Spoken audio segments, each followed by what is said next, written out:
الحمد لله نحمده ونستعينه ونستغفره ونؤمن به ونتوكل عليه ونعوذ بالله من شرور أنفسنا ومن سيئات أعمالنا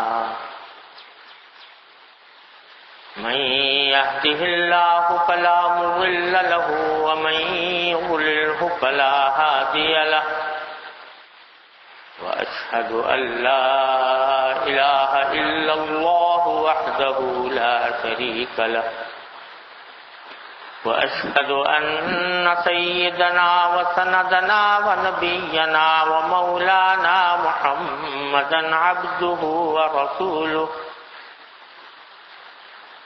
صلى الله تعالى عليه وعلى آله وأصحابه وبارك وسلم تسليما كثيرا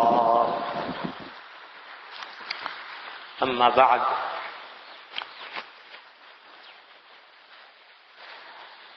حضرت حکیم الامت مولانا اشرف علی صاحب تھانوی قدس اللہ تعالی سرہ نے ارشاد فرمایا کہ مقصود سلوک رضائے حق ہے، اس کے بعد دو چیزیں ہیں، طریق کا علم اور اس پر عمل۔ تو طریق صرف ایک ہی ہے، یعنی احکام ظاہرہ و باطنہ کی پابندی، اور اس طریق کا معین دو چیزیں ہیں، ایک ذکر جس پر دوام ہو سکے، دوسری صحبت اہل اللہ کی جس کثرت سے مقدور ہو، اور اگر کثرت کے لیے فراغ نہ ہو تو بزرگوں کے حالات اور مقالات کا مطالعہ اس کا بدل ہے۔ اور دو چیزیں طریق یا مقصود کی مانع ہیں، معاصی اور فضول میں مشغولی، اور ایک امر ان سب کے نافع ہونے کی شرط ہے، یعنی اطلاع حالات کا التزام۔ اب اس کے بعد اپنی استعداد ہے، حسب اختلاف استعداد مقصود میں دیر سویر ہو جاتی ہے۔ یہ خلاصہ ہے سارے طریق کا۔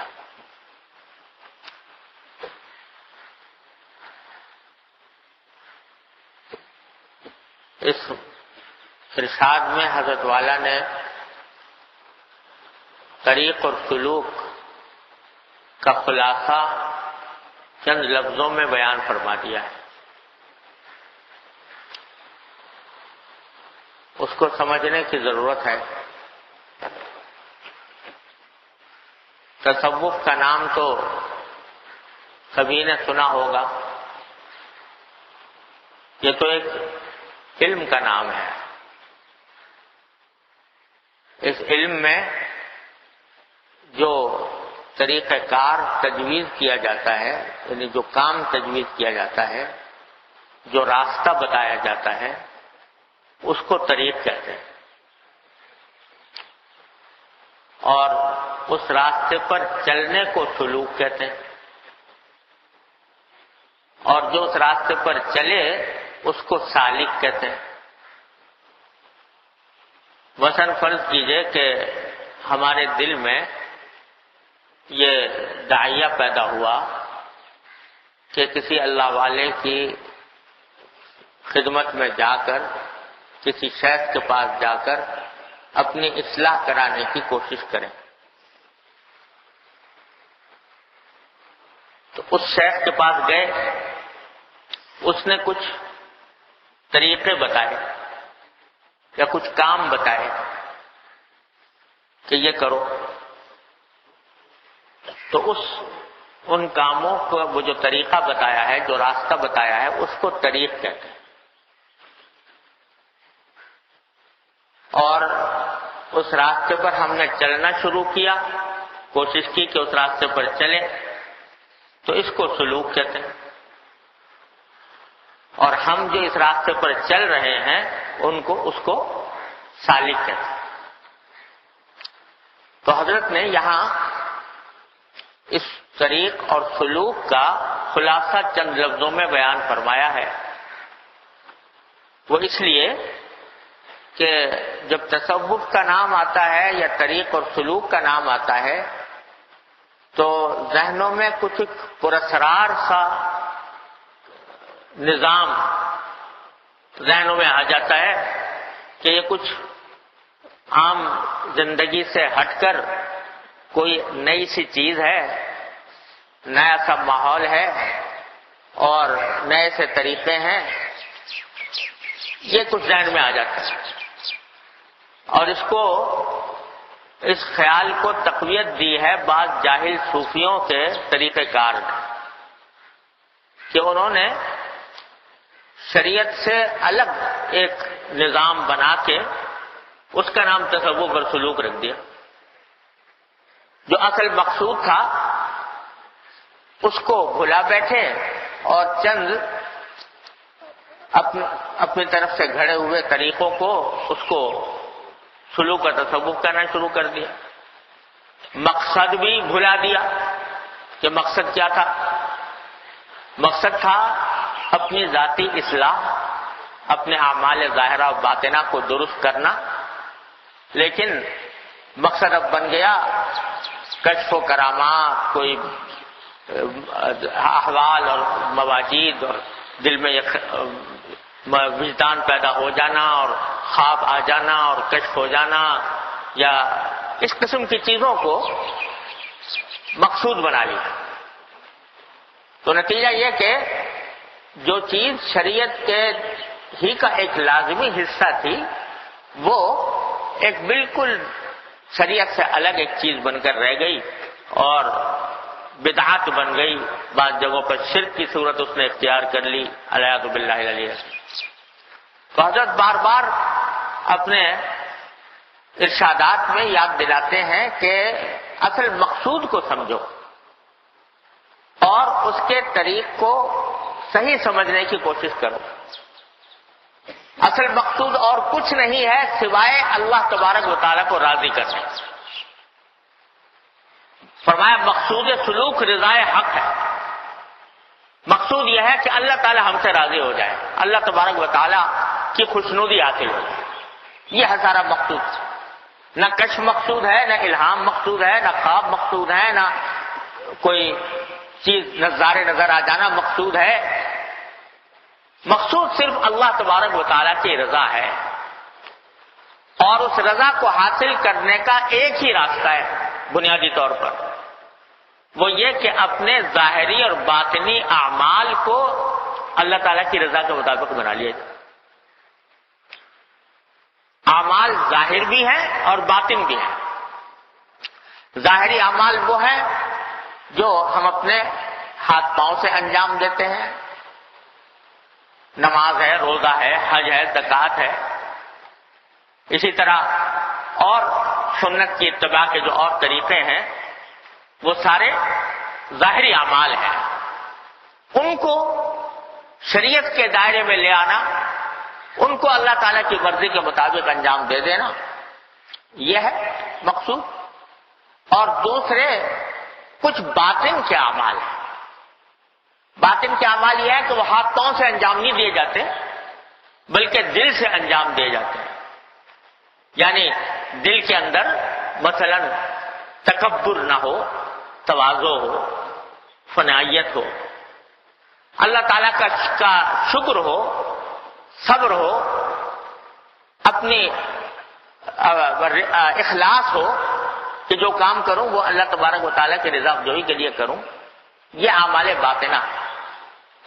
اور جو حرام کام ہیں ان کو چھوڑنا ظاہر میں بھی اور باطن میں بھی۔ ظاہر میں جھوٹ بولنا چھوڑ دو، غیبت کرنا چھوڑ دو، یہ کام جو ظاہری اعمال ہمارے ہاتھ اور جوارے سے متعلق ہیں اور ناجائز ہیں وہ چھوڑ دو۔ اور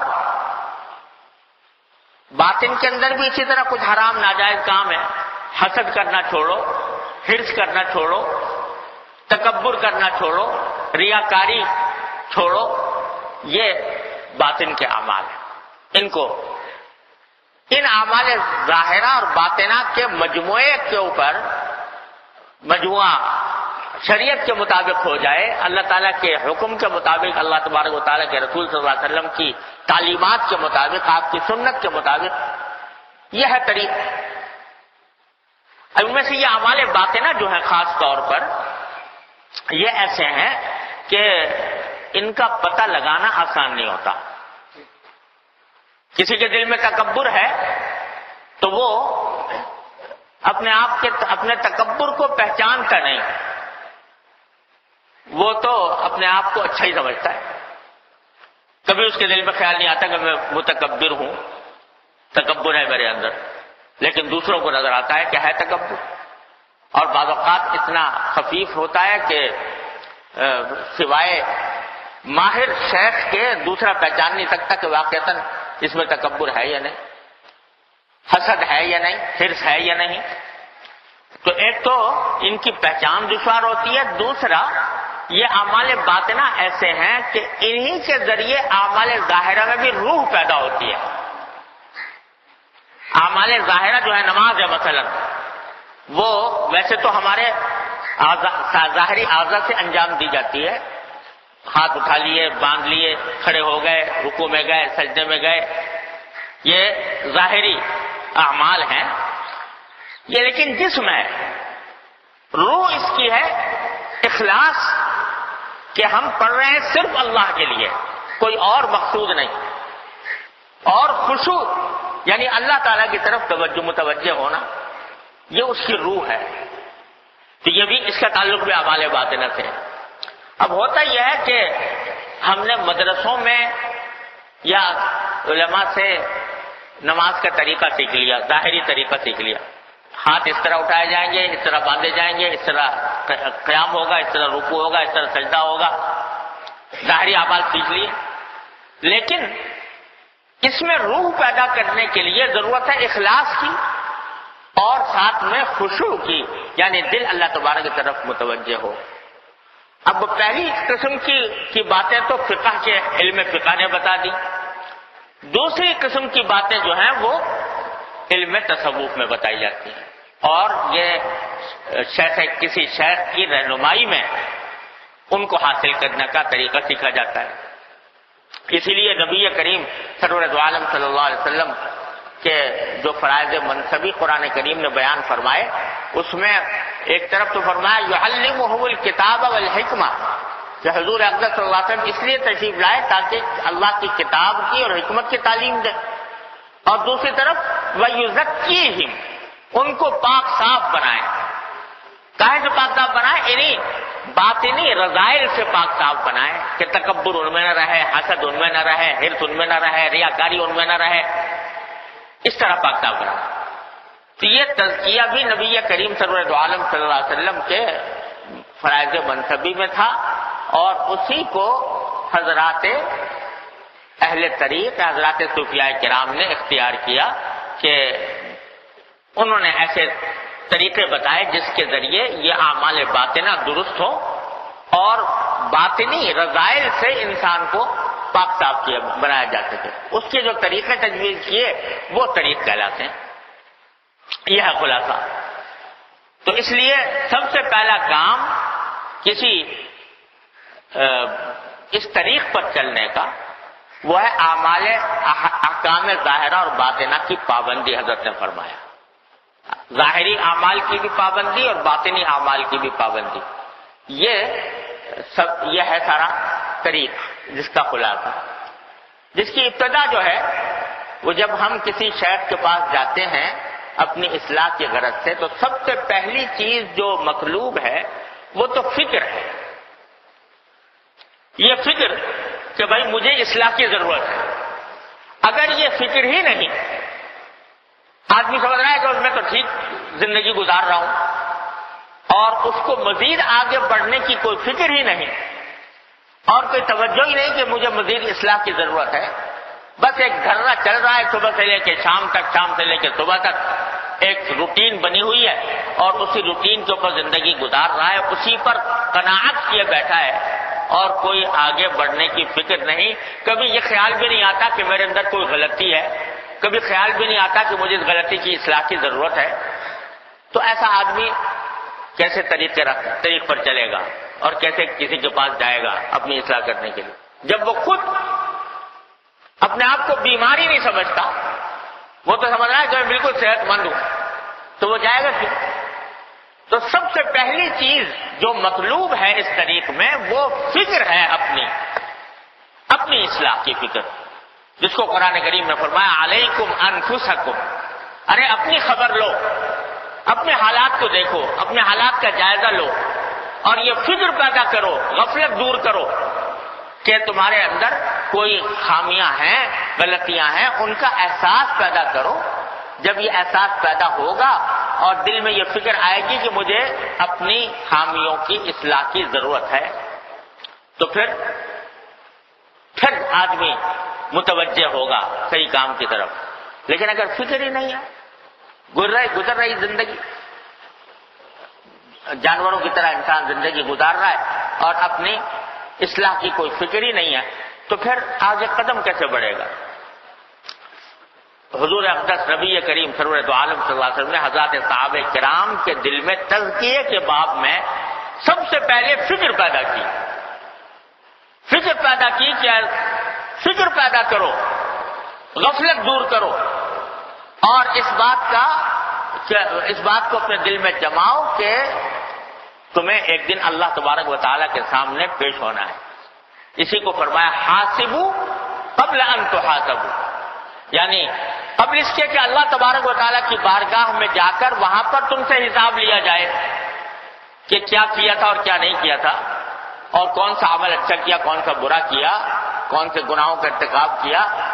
یہ قبل اس کے کہ وہاں جا کر تم سے محاسبہ ہو، پہلے خود اپنا محاسبہ کرو، اپنا جائزہ لے کر دیکھو، اور جائزہ لینے کے بعد اگر آدمی کو احساس ہوگا کہ ہاں بھائی مجھے بھی ضرورت ہے، تو پھر آدمی کا قدم آگے بڑھتا ہے.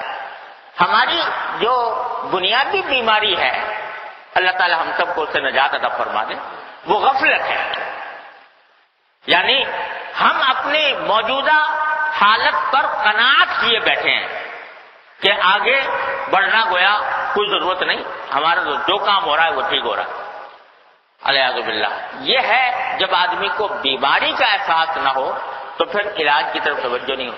تو پہلا قدم ہے غفلت دور کر کے فکر پیدا کرنا. اور فکر پیدا کرنے کے لیے جیسا کہ نبی کریم صلی اللہ علیہ وسلم نے ارشاد فرمایا، بہت ساری باتیں آپ نے تلقین فرمائی، یہ کہ اکثروا ذکر حازم اللذات الموت، کہ موت کو کثرت سے یاد کرو.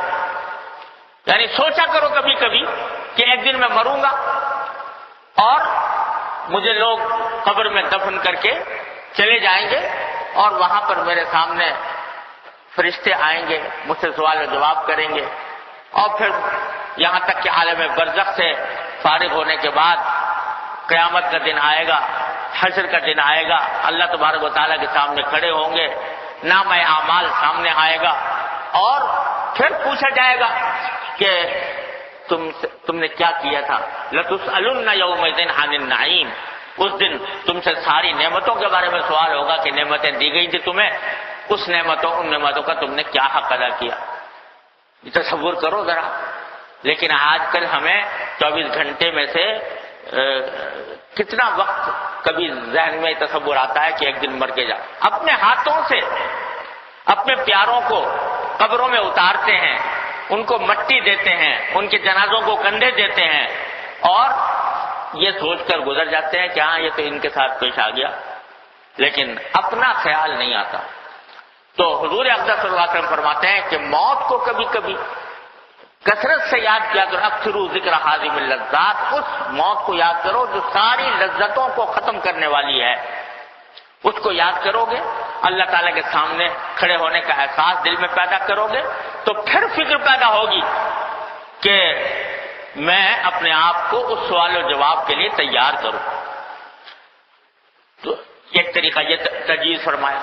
پھر فرمایا حاسبوا قبل ان تحاسبوا، قبل اس کے تمہارا حساب لیا جائے، خود اپنا حساب لے کر دیکھو کون سے گناہ کر رہے ہو، کون سے ناجائز کام کر رہے ہو، کس طرح کی زندگی گزار رہے ہو، کون سے فرائض اور واجبات سے غفلت برت رہے ہو، اس کا اپنا محاسبہ کرو۔ جب اللہ تعالیٰ یہ محاسبے کی فکر عطا فرما دیتے ہیں تو پھر آدمی کو لگتی ہے کچھ فکر کہ ہاں مجھے اصلاح کی ضرورت ہے۔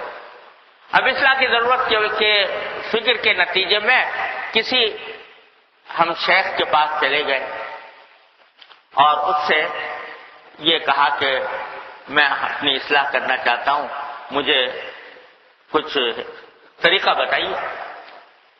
تو سارے مشائخ یہ کہتے ہیں کہ جب کوئی بندہ اپنی اصلاح کی فکر لے کر آگے آئے تو پہلا قدم اس کا، سب سے پہلا قدم وہ ہے تکمیل توبہ، توبہ کی تکمیل، یعنی اپنی سابق زندگی جس طرح گزری ہے غفلت کے عالم میں کہ اس میں جائز ناجائز کا، حلال و حرام کا اور اپنی بیماریوں کا احساس نہیں تھا، ویسے ہی گزر رہی تھی، اس ساری زندگی سے توبہ کرو، ایک مرتبہ توبہ کرو۔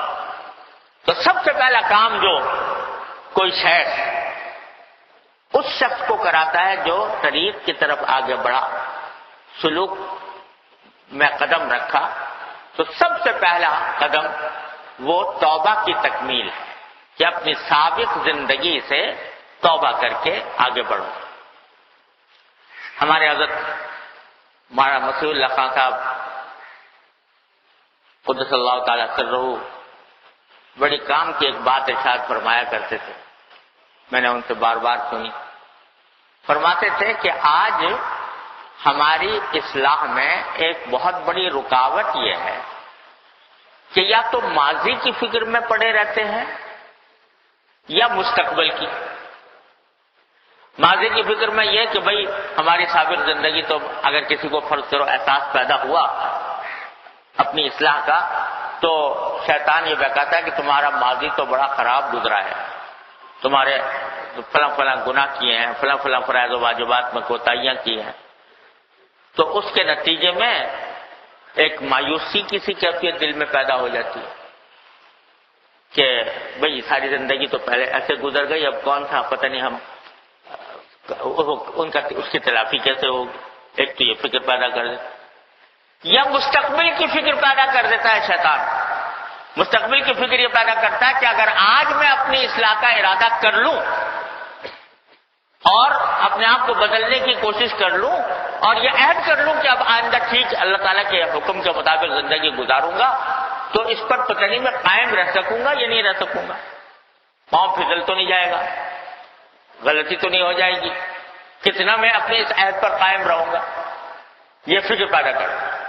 تو حضرت فرماتے ہیں کہ یا تو ماضی کی فکر میں پڑے ہیں یا مستقبل کی فکر میں۔ حضرت فرماتے ہیں کہ کرنے کا کام یہ ہے کہ ماضی پر تو ایک مرتبہ توبہ کر کے اس سے فارغ ہو جاؤ اور مستقبل کو اللہ تعالیٰ کے حوالے کرو، حال کی فکر کر لو۔ اس وقت جو وقت گزر رہا ہے، اس وقت ہم جس حالت میں ہیں وہ حالت ہماری ٹھیک ہو جائے، تو یہی حال ماضی بنے گا اور وہی مستقبل رفتہ رفتہ حال بنتا جائے گا۔ یہ بڑی حکیمانہ بات ہے، اور حقیقت یہ ہے کہ ہماری نفسیات کو بہت ہی خوبصورت طریقے پر حضرت نے یہ بیان فرمایا ہے کہ ماضی اور مستقبل کی فکر میں پڑھ کر حال کو خراب کرتے رہتے ہیں، کیونکہ یہ ڈر ہے کہ اگر میں اصلاح کے طرف قدم بڑھاؤں گا تو پتہ نہیں ثابت قدم رہوں گا یا نہیں رہوں گا، لہذا آج بھی اصلاح کرنے کی فکر نہیں ہوتی، خطرہ ہے کہ میں بگڑ جاؤں گا۔ کئی حضرات کو میں نے سنا، کئی لوگوں کو، جب ان سے کبھی کسی نے توجہ دلائی کہ بھئی آپ کسی شیخ کی طرف رجوع کر لیں، اس سے اپنی اصلاح کرانے کی کوشش کریں، تو کہتے ہیں بھائی ذرا کچھ اپنے آپ کو ٹھیک ٹھاک کر لیں، پھر کریں گے، پھر جائیں گے، مطلب ہماری حالت ابھی تو بہت خراب ہے اور پتہ نہیں قائم رہ سکیں گے نہیں رہ سکیں گے، اس واسطے ابھی جانا فضول ہے، ابھی ہم یہ کام کریں گے تو ثابت قدم دے رہے ہیں۔ ارے اگر ٹھیک ٹھاک ہوتے تو پھر جانے کی ضرورت ہی کیا تھی؟ تو وہ تو جاتے ہی آدمی اس لیے ہے کہ کچھ ہیں خامیاں جن کو دور کرنا ہے، تو اس لیے اس فکر کی وجہ سے اپنے حال کو کیوں خراب کر رہے ہیں؟ حال کو درست بنا لو تو وہی ماضی بنے گا اور وہی مستقبل حال بنتا جائے گا۔ تو پہلا کام یہ ہے کہ ایک مرتبہ آدمی توبہ کر لے صدق دل سے، اور یہ توبہ ایسی چیز ہے، ہمارے حضرت فرماتے ہیں، حضرت تھانوی رحمۃ اللہ علیہ، کہ جو ساری زندگی کے سارے میل کچیل کو، ساری گندگی کو ایک لمحے میں دھو دیتی ہے۔ اللہ تعالیٰ نے ایسی چیز بنائی ہے۔ التائب من الذنب کمن لا ذنب لہ، جو کسی گناہ سے توبہ کر لے تو ایسا ہو جائے گا جیسا کہ گناہ کیا ہی نہیں تھا۔ اللہ تعالیٰ نے ایسی چیز بنائی ہے توبہ کہ 70 سال انسان نے گزارے ہوں گمراہیوں میں، غلطیوں میں، یہاں تک کہ کفر و شرک میں، لیکن 70 سال کے بعد اللہ تعالیٰ توفیق دے دے اور توبہ کر لے تو سب معاف، کفر بھی، شرک بھی، فسق و فجور بھی، گمراہیاں بھی، سب کچھ معاف ہیں اگر توبہ ایک مرتبہ صدق دل کے ساتھ کرے۔ ایسی چیز اللہ تعالیٰ نے کی۔ ہمارے حضرت فرماتے تھے، حضرت تھانوی رحمۃ اللہ علیہ، کہ توبہ جو ہے تو تھوڑی سی چیز، چھوٹی سی چیز، لیکن یہ بڑے بڑے پہاڑوں کو ختم کر دیتی ہے۔ اور اس کی مثال حضرت دیتے ہیں جیسے بارود اگر بڑے پہاڑ کے اندر رکھ دو، ڈائنامائٹ، تو وہ سارے کے سارے پہاڑ کو اڑا دے گی۔ تو اسی طرح یہ توبہ ایسی چیز ہے کہ جو سارے ماضی کی ساری غفلتوں پر، ساری گناہوں پر، معصیتوں پر، فسق و فجور پر، کفر و شرک پر پانی پھیر دیتی ہے ایک مرتبہ۔ اللہ تعالیٰ نے ایسی چیز بنائی۔ تو اس لیے توبہ اللہ تبارک و تعالی توفیق عطا فرما دے اپنی رحمت سے توبہ کی۔ تو توبہ سب سے پہلا قدم ہے اصلاح کی طرف، اور جس دن اللہ تبارک و تعالی نے انشاءاللہ اس کی توفیق عطا فرما دی صحیح معنی میں، یا ایھا الذین آمنوا توبوا الی اللہ توبۃ نصوحا، سچے دل کے ساتھ توبہ انسان کر لے تو ایک بہت بڑا پہاڑ اس نے اڑا دیا گناہوں کا۔ اللہ تعالیٰ کے حضور توبہ کیا ہے؟ توبہ ہے ندامت، ندامت کے ساتھ، شرمندگی کے ساتھ اللہ تبارک و تعالیٰ کے حضور حاضر ہو کر فریاد کر لے کہ یا اللہ میری زندگی بڑی خراب کاموں میں گزری ہے، اے اللہ اپنے فضل و کرم سے میں نادم ہوں، اس کے اوپر شرمسار ہوں۔ جتنا بھی انسان اس کے اوپر عاجزی اور تضرع کا مظاہرہ کر کے اللہ تبارک و تعالیٰ کی بارگاہ میں توبہ کر لے تو بس سب معاف ہو جاتا ہے۔ یہ توبہ کی آہیں یہ ایسی چیز ہیں جو بڑے بڑے گناہوں کو ختم کر دیتی ہیں۔ ہمارے حضرت بابا نجم حسن صاحب قدس اللہ تعالیٰ سرہ، ہمارے حضرت کے خلیفہ تھے، حضرت حکیم الامت قدس اللہ تعالیٰ سرہ کے، وہ شاعر بھی تھے۔ تو ان کا شعر بڑا اچھا شعر ہے۔ وہ فرماتے ہیں کہ دولتیں مل گئی ہے آہوں کی، دولتیں مل گئی ہیں آہوں کی، ایسی تیسی میرے گناہوں کی۔ یعنی جب اللہ تبارک و تعالیٰ نے دل میں آہیں اپنے ماضی پر، اپنی غلطیوں پر آہیں بھرنے اور اللہ تعالیٰ کے سامنے گڑ گڑانے کی توفیق عطا فرما دی تو ایسی تیسی میرے گناہوں کی۔ اب گناہ کو اس نے اڑا دیا، ختم کر دیا جب یہ توبہ اللہ تبارک و تعالیٰ اس کی توفیق عطا فرمائے۔ تو سب سے پہلا قدم توبہ ہے۔ جب ایک مرتبہ توبہ کر لی، جس لمحے کر لی، سچے دل سے کر لی، تو ندامت پہلا کام ہے اس میں کہ اپنے سابق گناہوں کے اوپر ندامت کے ساتھ اللہ تعالیٰ کے حضور حاضر ہو۔ دوسرا، فوراً اس وقت چھوڑ دے گناہ کو جس وقت توبہ کر رہا ہے۔ اور تیسرا، دل میں یہ ارادہ کر لے، پکا ارادہ، کہ آئندہ سے یہ گناہ نہیں کروں گا، یہ پکا ارادہ کر لے۔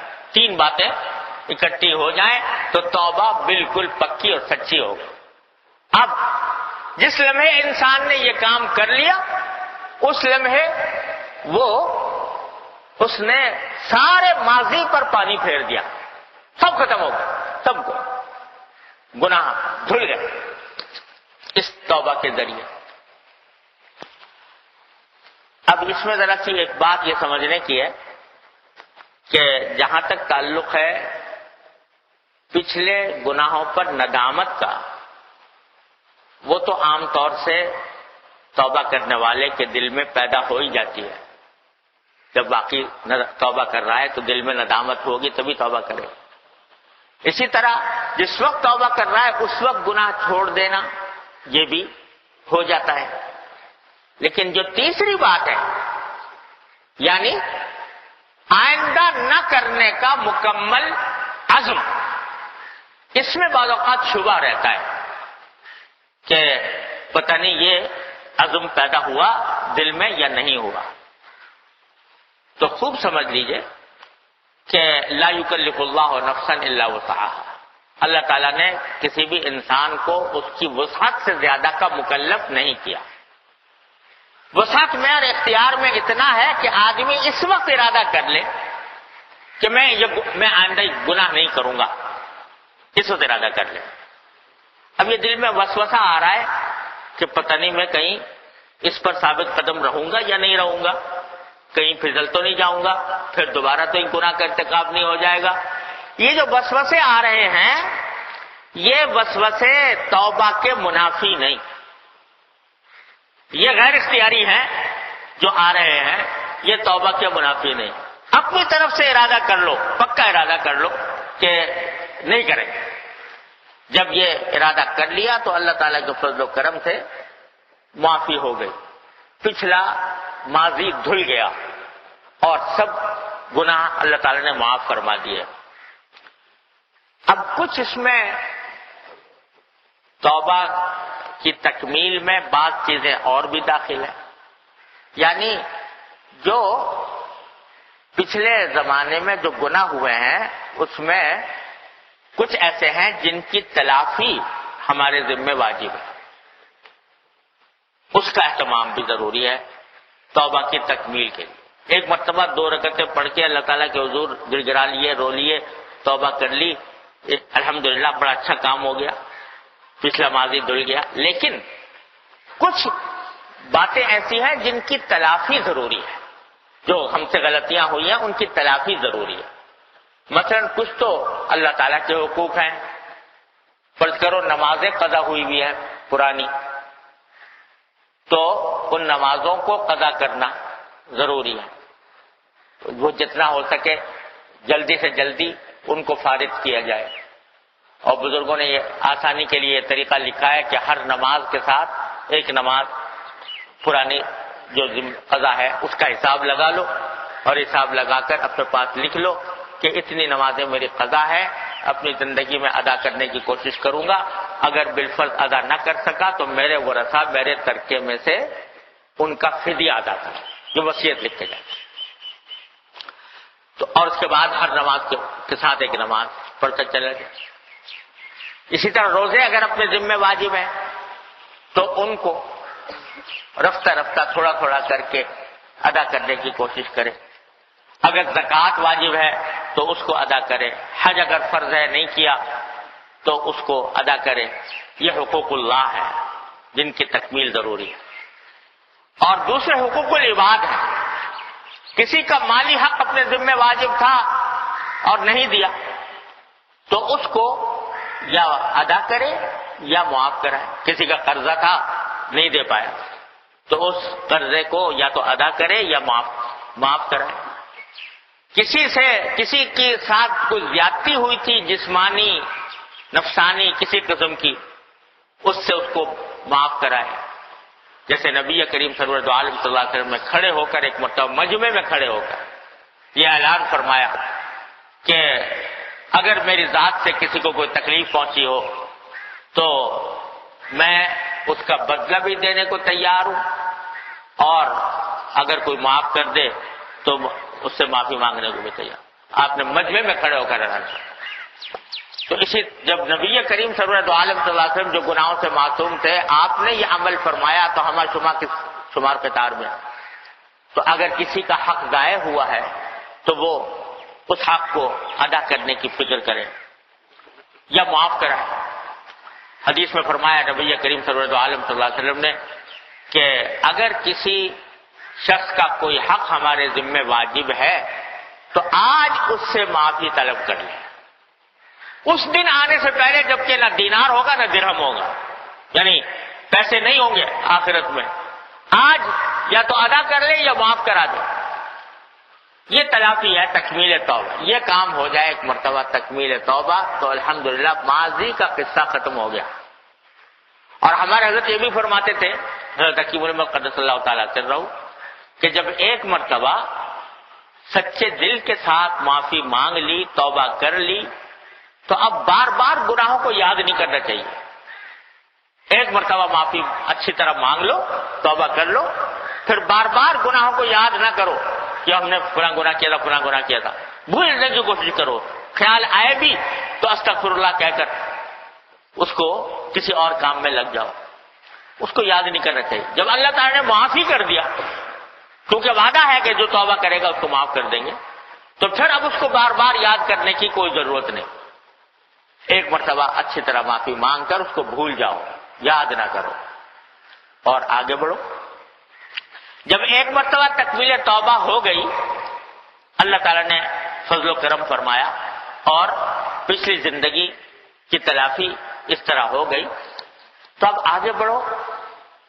آگے بڑھنے میں جب آدمی چلتا ہے تو پہلے ہی قدم پر ایسا نہیں ہوتا کہ 100% اصلاح ہو گئی، بلکہ کچھ عرصے ایسا بھی رہتا ہے کہ توبہ بھی کر لی تھی، اللہ تعالیٰ سے رجوع بھی کر لیا تھا، کسی شیخ کے پاس بھی چلے گئے تھے، اپنے طور پر کوشش بھی کی تھی، لیکن پھر کہیں پاؤں پھسل گیا، پھر کہیں نظر بہک گئی، کبھی کوئی غلطی سرزد ہو گئی. تو یہ شروع میں جب آدمی اصلاح کے طرف بڑھتا ہے تو کچھ تھوڑی سی کشتی ہوتی ہے انسان میں اور اس کے نفس اور شیطان کے درمیان. کبھی یہ اس کو ڈھا دیتا ہے، کبھی وہ اس کو ڈھا دیتا ہے. تو اس سے بھی مایوس نہ ہو، بلکہ پھر غلطی ہو جائے دوبارہ اس وہی کام کرو، دوبارہ استغفار، دوبارہ توبہ، دوبارہ تجدید عزم کرو. یہاں تک کہ نبی کریم صلی اللہ علیہ وسلم نے فرمایا کہ ما اصر من استغفر وان عاد فی اليوم 100 مرہ او کما قال صلی اللہ علیہ وسلم. جو آدمی توبہ استغفار کرتا رہے وہ گناہوں پر اصرار کرنے والوں میں نہیں لکھا جاتا، چاہے 100 مرتبہ گناہ ہو گیا ہو. اللہ تعالیٰ نے یہ توبہ کا دروازہ اس طرح کھول رکھا ہے کہ اگر بار بار بھی فرض کرو ابتلا ہو رہا ہے تو مایوسی کی وجہ نہیں ہے، بلکہ اللہ تبارک و تعالیٰ کی رحمت سے امید رکھتے ہوئے پھر توبہ کر لو، پھر عزم کر لو، پھر ارادہ کر لو. گھبراؤ نہیں، مایوس نہ ہو. فرمایا کہ بازا بازا ہرن سے ہستی بازا گر کافرو گبرو بت پرستی بازا این درگاہ ماں درگاہ نومی دینیس 100 بار اگر توبہ شکستی بازا. اگر 100 بار بھی توبہ توڑی ہے پھر آ جاؤ میرے پاس. اللہ تعالیٰ کی طرف سے ایک کھلا اعلان ہے. جب تک نزے کی کیفیت طاری نہیں ہو جاتی اس وقت تک اللہ تعالیٰ نے یہ دروازہ کھول رکھا ہے. لہذا مایوس نہ ہو بلکہ دوبارہ تجدید کر لو. اور یہ ہوتا کیا ہے کہ جب فرض کرو توبہ کسی وجہ سے کوئی غلطی میں باوجود توبہ کرنے کے کسی غلطی میں پڑ گئے تو اس کے نتیجے میں شیطان مایوسی پیدا کرتا ہے کہ بھئی تیری اصلاح نہیں ہو سکتی، تو بالکل ہی مردود ہو گیا. لہذا نتیجہ یہ کہ اب وہ جو فکر پیدا ہوئی تھی اصلاح کرنے کی، اس فکر کے اندر بھی کمی آ جاتی ہے کہ بھئی یہ تو ہو ہی رہا ہے. تو اس کے نتیجے میں آدمی آگے بڑھنے سے محروم رہ جاتا ہے. تو طریق یہ بتاتا ہے کہ نہیں، دوبارہ توبہ کرو، دوبارہ تجدید عزم کرو. اگر یہ کرتے رہے تو انشاءاللہ ثم انشاءاللہ یہ پھسلنے کے واقعات کم ہوتے جائیں گے، کم ہوتے جائیں گے، یہاں تک کہ ایک وقت آئے گا کہ اللہ تبارک و تعالیٰ ثبات اور استقرار عطا فرما دیں گے، بشرطے کہ آدمی آدمی مایوس نہ ہو، ہمت نہ ہارے، ہاتھ پاؤں چھوڑ کر نہ بیٹھے، بلکہ چلتا رہے۔ یہ اللہ تبارک و تعالیٰ کی سنت ہے کہ جو کوشش کرتے رہتے ہیں تو اللہ تبارک و تعالیٰ ان کو پہنچا ہی دیتے ہیں۔ وعدہ کیا ہوا ہے، الذین جاہدوا فینا لنہدینہم سبلنا، جو ہمارے راستے میں محنت کرتے رہیں گے، کوشش کرتے رہیں گے، ہم ضرور بالضرور، یہ الفاظ کے ساتھ فرمایا، ضرور بالضرور ان کو اپنے راستوں پر پکڑ کر لے جائیں گے، ان کو اپنے راستوں پر پکڑ کر، اپنا ہاتھ پکڑ کے ان کو وہاں پہنچا دیں گے اپنے راستوں پر۔ ہمارے حضرت فرماتے تھے کہ اس کی مثال ایسی ہے جیسے کوئی بچہ جو ہے وہ جب چلنا سیکھتا ہے تو ماں باپ جو ہیں وہ یہ دیکھتے ہیں کہ اپنی طرف سے کتنی کوشش کر رہا ہے، اس کو بلائیں گے اپنی طرف دور کھڑے ہو کر یہ دیکھنے کے لیے کہ ایک آدھ قدم یہ خود چلے، تو وہ خود جب چلتا ہے اور آگے گرنے لگتا ہے تو پھر ماں باپ اس کو گرنے نہیں دیتے، پکڑ لیتے ہیں، لیکن شروع سے نہیں پکڑتے تاکہ چلنا تو دیکھے کہ کچھ ہی اپنی طرف سے کوشش کرے، آگے بڑھے۔ جب بڑھتا ہے اور گرنے لگتا ہے تو اللہ تعالیٰ پکڑ لیتے ہیں، وہ ماں باپ پکڑ لیتے ہیں۔ حضرت فرماتے ہیں کہ اللہ تبارک و تعالیٰ کا معاملہ بھی یہی ہے، الذین جاہدوا فینا لنہدینہم سبلنا، جو ہماری طرف بڑھے کے معنی کوشش کر رہا ہے اپنی طرف سے اور کوشش میں لگا ہوا ہے، تو پھر اللہ تبارک و تعالیٰ اس کوشش کرنے والے بندے کو اس طرح نہیں چھوڑیں گے کہ یہ گر کے ختم ہو جائے، لنہدینہم سبلنا، ہم ضرور ان کو بتا دیں، بس یہ کہ ہمت ہار کے نہ بیٹھے اور اب حوصلہ نہ چھوڑے۔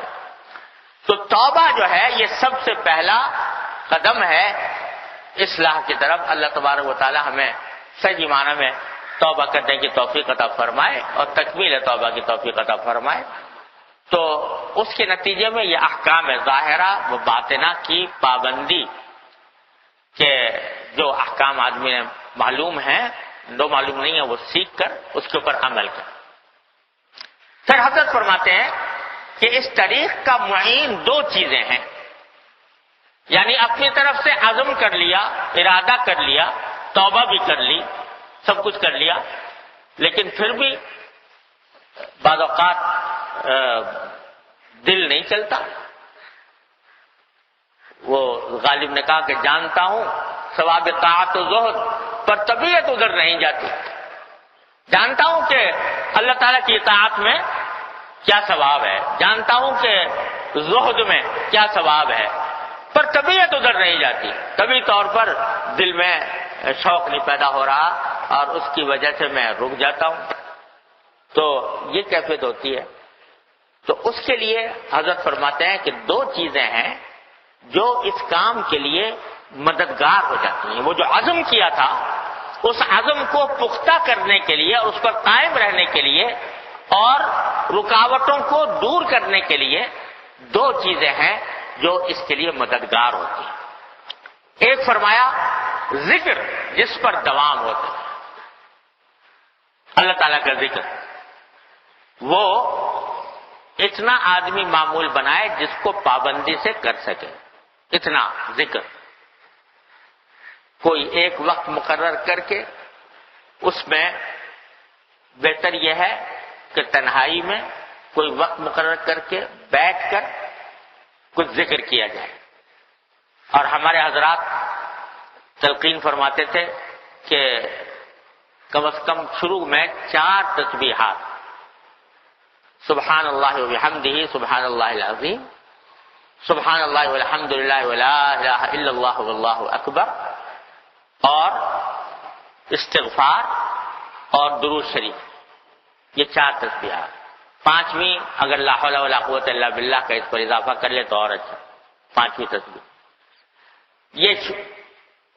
یہ آدمی ابتدا اس سے کر لے، اور صبح کے وقت میں بہتر ہے، فجر کے سے پہلے یا فجر کے بعد زیادہ بہتر ہے، اور ایک جگہ بیٹھ کر یہ ذکر کرے۔ یہ ذکر اپنی ذات میں بھی بڑا اجر و فضیلت کا عمل ہے، ہم لوگوں کو اس کا اندازہ نہیں ہے کہ اس ذکر کے کلمات میں اللہ تبارک و تعالیٰ نے کیا کچھ عظیم اسرار اور معارف رکھے ہیں. اللہ تعالیٰ یہ بہتر جانتے ہیں کہ جب یہ فرما دیا کہ سبحان اللہ ایک مرتبہ کہہ دینا، الحمدللہ ایک مرتبہ کہہ دینا، یہ انسان کے میزان عمل کو بھر دیتا ہے. تو پتہ نہیں کیا کیا ان الفاظ کے اندر، ان کلمات کے اندر کیا نور ہے، کیا معارف اور اسرار ہے، اللہ تعالیٰ ہی بہتر جانتے ہیں. اپنی جگہ یہ خود باعث اجر و ثواب ہے. حدیث میں آتا ہے کہ سبحان اللہ وبحمدہ جو آدمی 100 مرتبہ پڑھے دن میں تو اس کے گناہ اگر ریت کے برابر بھی ہوں تو بھی اللہ تبارک و تعالیٰ اس کی مغفرت فرما دیتے ہیں. اللہ تعالیٰ کو بہت محبوب کلمہ ہے سبحان اللہ والحمد للہ ولا الہ الا اللہ واللہ اکبر. یہ اللہ تعالیٰ کو بہت محبوب ہے. تو جو آدمی یہ پڑھے تو اس کے گناہوں کی بھی معافی ہے، اجر و ثواب میں بھی اضافہ ہے. اور فرمایا کہ لا الہ الا اللہ وحدہ لا شریک لہ لہ الملک ولہ الحمد وہو علی کل شیء قدیر. یہ کلمہ جو شخص پڑھ لے 10 مرتبہ تو 40 غلام آزاد کرنے کا ثواب. غرض مختلف فضیلتیں ایک ایک ذکر کی وارد ہیں، ان سے حدیث وغیرہ کی کتابیں بھری ہوئی ہیں.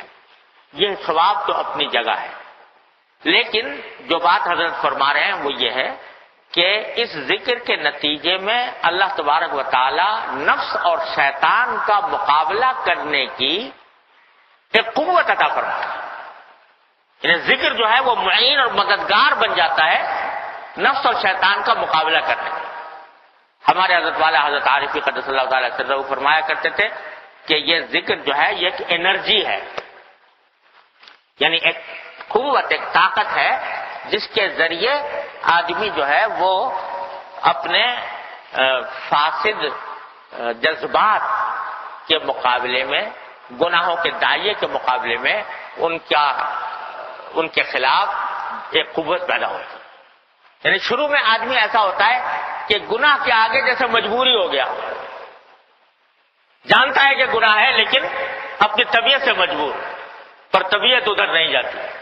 لیکن جب ذکر یہ کرتا ہے تو ذکر کے نتیجے میں اللہ تبارک و تعالیٰ اس کے ارادوں میں، اس کی نیتوں میں قوت عطا فرماتے ہیں، جس کے نتیجے میں وہ گناہوں سے بچنا اس کے لیے جتنا پہلے مشکل تھا اتنا مشکل نہیں رہتا، طبیعت اس کی طرف راغب ہونے لگتی ہے. تو یہ ایک قوت ہے. ہمارے حضرت فرماتے ہیں کہ جیسے آدمی صبح کو ناشتہ کرتا ہے تو وہ ناشتہ جو ہے وہ اس کو ایک قوت فراہم کرتا ہے آگے کام کرنے کے لیے. تو اسی طرح حضرت فرماتے ہیں کہ یہ روحانی ناشتہ ہے کہ آدمی صبح کو اللہ تبارک و تعالیٰ کا کچھ ذکر کرے.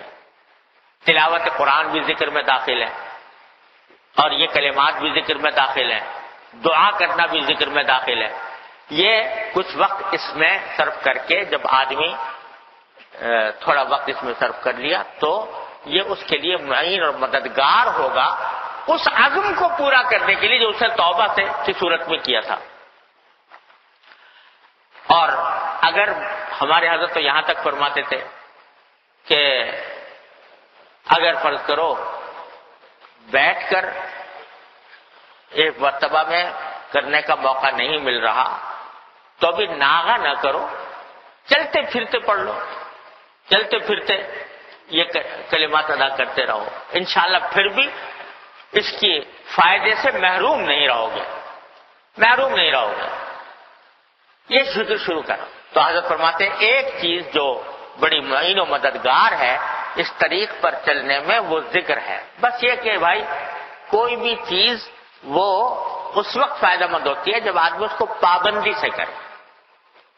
اسی لیے ہمارے بزرگوں نے فرمایا کہ اتنا ذکر اپنے معمول میں شامل کرو کہ جتنا تم آسانی سے کر سکو.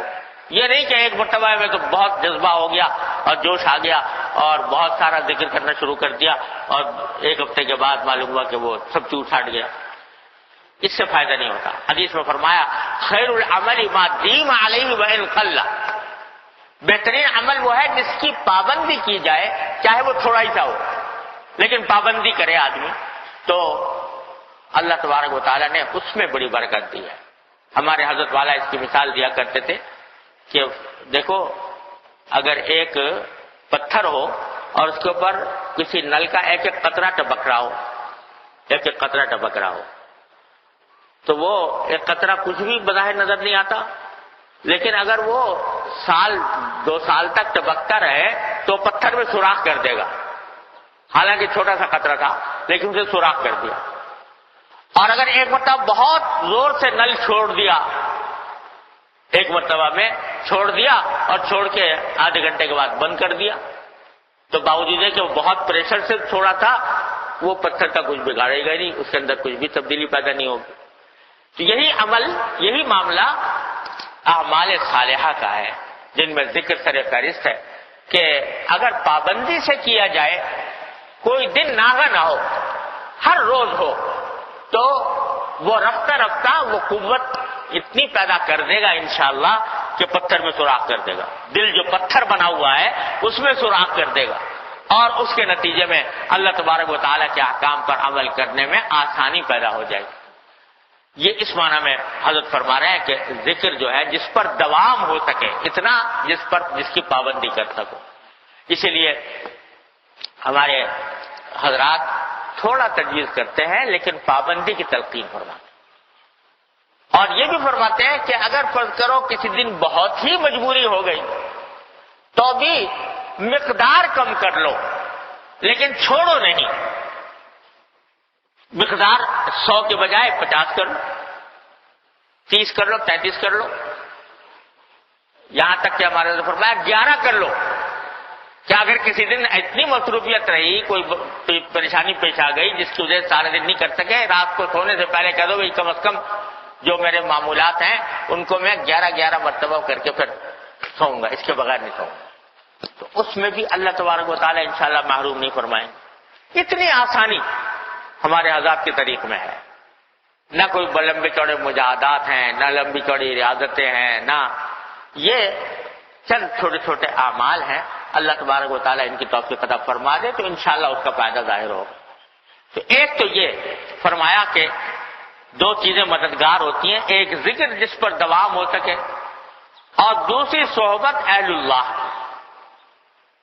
صحبت یہ بہت عظیم چیز ہے، اللہ والوں کی صحبت، ان کے ساتھ اٹھنا بیٹھنا، اپنا تعلقات ایسے لوگوں سے قائم رکھنا جن کے دل میں دین کی عظمت ہے، محبت ہے، جو متبع سنت ہیں، جو اللہ تعالیٰ کی طرف رجوع کرنے والے ہیں، ایسے لوگوں کی صحبت، جو جس کی کوشش کریں گے جتنا زیادہ سے زیادہ وقت مل سکے ایسے لوگوں کے ساتھ وہ گزارے، کیونکہ صحبت کا انسان کی زندگی پر بہت بڑا اثر پڑتا ہے۔ اچھے لوگوں کی صحبت دل میں اچھے جذبات پیدا کرتی ہے، برے لوگوں کی صحبت برے جذبات پیدا کرتی ہے۔ تو آدمی اس بات کا اہتمام کرے کہ میں زیادہ سے زیادہ مجھے صحبت میسر آئے نیک لوگوں کی، اللہ والوں کی، جن کا اللہ تعالیٰ کی طرف دھیان ہے، جو سنت کی اتباع کی فکر میں رہتے ہیں، جو اپنی اصلاح کی فکر سے غافل نہیں ہیں، ان کی صحبت اختیار کرنے کی کوشش کرے آدمی۔ اور آگے حضرت فرماتے ہیں کہ اور اگر کثرت کے لیے فراغت نہ ہو تو بزرگوں کے حالات اور مقالات کا مطالعہ اس کا بدل ہے۔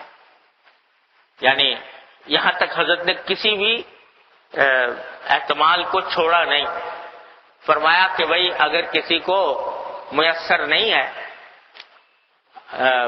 کہ وہ زیادہ وقت اہل اللہ کی صحبت میں گزارے تو جتنا گزار سکے گزار لے، اور اس کا بھی ایک متبادل طریقہ حضرت نے یہ بتایا کہ اگر وہ نہیں ہوتا تو کم از کم ان کے حالات اور مقالات کا مطالعہ کرے، اللہ والوں کے سوانح حیات، ان کے مقالات، ان کے ملفوظات، یہ اپنے مطالعے میں رکھو کہ کوئی دن اس سے خالی نہ جائے۔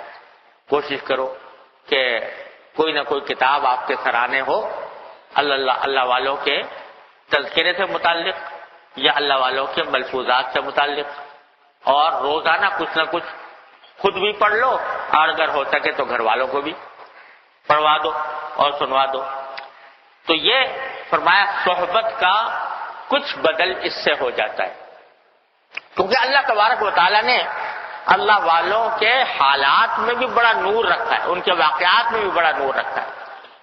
وہ جب انسان سنتا ہے یا پڑھتا ہے تو اس سے دل میں داعیہ اور جذبہ عمل کا پیدا ہوتا ہے، اور اس سے بڑی یہی وجہ ہے کہ اللہ تبارک و تعالیٰ نے قرآن کریم کے اندر انبیاء کرام کے واقعات اس کثرت سے بیان فرمائے، ایک ہی واقعہ بعض اوقات بار بار بیان فرمائے قرآن کریم، تاکہ وہ اچھی طرح دلوں میں پیوست ہو جائے، کیونکہ ان انبیاء کرام کے حالات، صحابہ کرام کے حالات، بزرگان دین کے حالات سے ایمان تازہ ہوتا ہے اور انسان کے جذبہ عمل میں ترقی ہوتی ہے۔ اس واسطے حضرت فرماتے ہیں کہ اس کو اپنے مطالعے میں رکھو، اور اس کا آسان طریقہ یہ ہے کہ ان میں سے کوئی کتاب اپنے پاس کسی بزرگ کے حالات صحابہ کرام کے حالات زندگی، مثلا حیات الصحابہ حضرت مولانا محمد یوسف صاحب کاندھلوی رحمۃ اللہ علیہ کی کتاب ہے حیات الصحابہ، وہ اپنے سرانے رکھ لو، روزانہ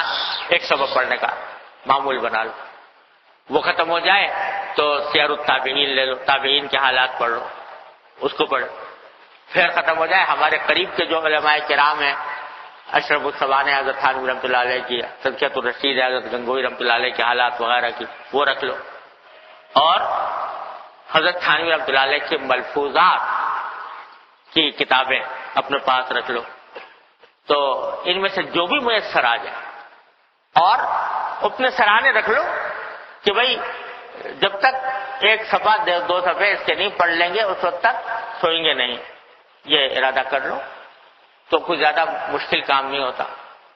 میں نے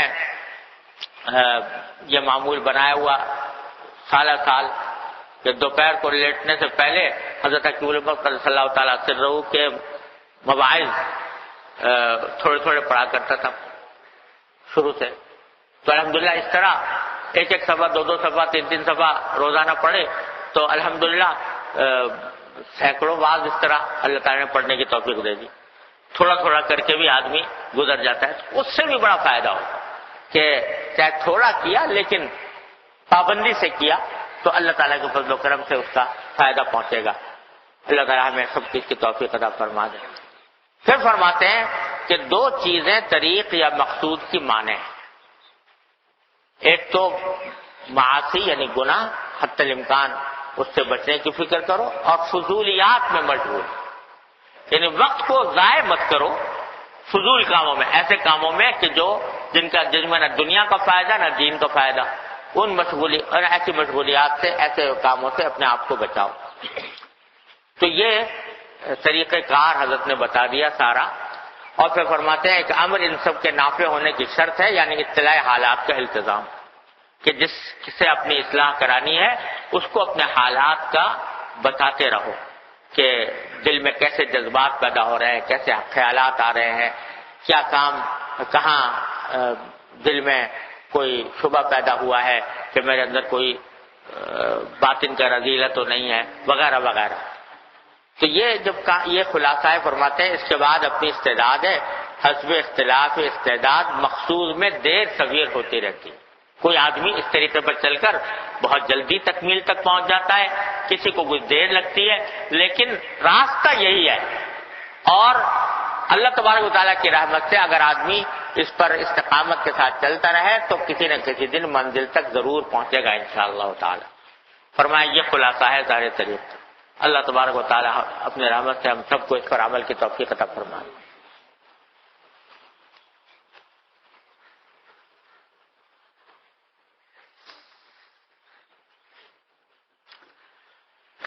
یہ جو کسی نے پوچھا ہے اچھا سوال ہے کہ جو آپ نے فرمایا کہ توبہ کے بعد بار بار گناہ کو یاد نہ کیا جائے، تو جو حدیث میں گناہوں کو یاد کر کے رونے کا ذکر ہے اس کا کیا مطلب ہے؟ اس کا مطلب یہ ہے کہ جس گناہ سے توبہ نہیں کی اس گناہ کو یاد کر کے رویا جائے، لیکن جس سے ایک مرتبہ توبہ ہو چکی پھر اس کو یاد کرنے کا کوئی ذکر نہیں ہے حدیث میں۔ اور دوسرا یہ پوچھا ہے کہ ایک دفعہ استغفار کر لیا، گناہ دھل گئے، تو دن میں بار بار 70 مرتبہ استغفار کی ترغیب کس لیے دی گئی ہے؟ وہ اس لیے دی گئی ہے کہ جب ایک مرتبہ توبہ کی اور استغفار کر لیا تو بہت سے گناہ تو ایسے ہیں کہ جن کے اندر جو ہمارے علم میں تھے ان سے توبہ کر لی. بہت سے گناہ ایسے ہیں کہ جو ہمارے علم میں ہی نہیں تھے تو ان سے استغفار چاہیے. اور میں نے ایک مرتبہ پورا بیان کیا تھا نا استغفار پر، تو استغفار کے مواقع بتائے تھے. تو وہ صرف گناہوں کے لیے نہیں ہوتا بلکہ اپنے عبادات میں جو کوتاہیاں ہو رہی ہیں ان کے لیے بھی ہوتا ہے، اپنی سوچ میں جو غلطیاں ہو رہی ہیں ان کے لیے بھی ہوتا ہے.